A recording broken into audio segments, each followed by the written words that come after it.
দেশে মণিপুরীদের রাজধানী খ্যাত মৌলভীবাজারের কমলগঞ্জ উপজেলা। কেউ ব্যস্ত সুতা বুনতে, কেউ আবার বুনছে শাড়ি। সেখানে ফুটিয়ে তোলা হচ্ছে বাহারি নকশা। জিআই পণ্যের স্বীকৃতি পাওয়ার পর থেকে তাঁতের ঘটঘট শব্দে মুখরিত গ্রাম থেকে পাড়া মহল্লা।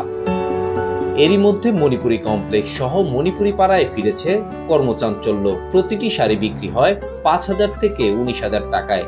এতেই চলছে কারিগরদের সন্তানদের লেখাপড়া সহ সংসারের যাবতীয় খরচ। তবে সহজে সুতা না পাওয়া সহ রয়েছে নানা জটিলতা। পড়াশোনার পাশাপাশি তাঁতের কাজ করে আম্মু আব্বুকে সাহায্য করি। দামের কারণে আমরা তেমন সুতাটা কালেকশন করতে পারছি না। আর সুতাটা যদি একটু দাম কম থাকে তাহলে আমাদের চাহিদা সব মানুষের চাহিদারও আমরা পূরণ করতে পারবো। সরকারের কোনো সহযোগিতা পাই না।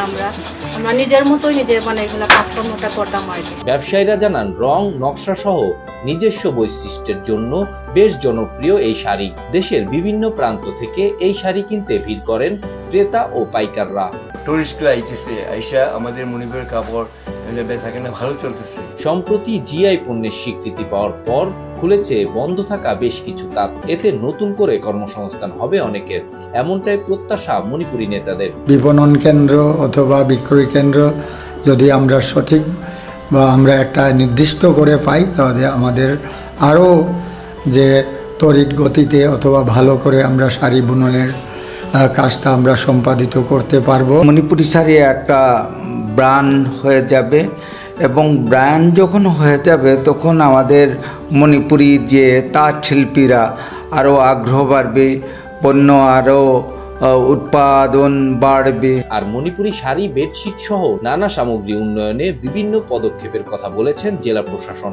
এই শিল্পের বাজারজাতকরণ ও দেশে বিদেশে ব্র্যান্ডিং এর জন্য ব্যবস্থা নেওয়ার আশ্বাস জেলা প্রশাসকের।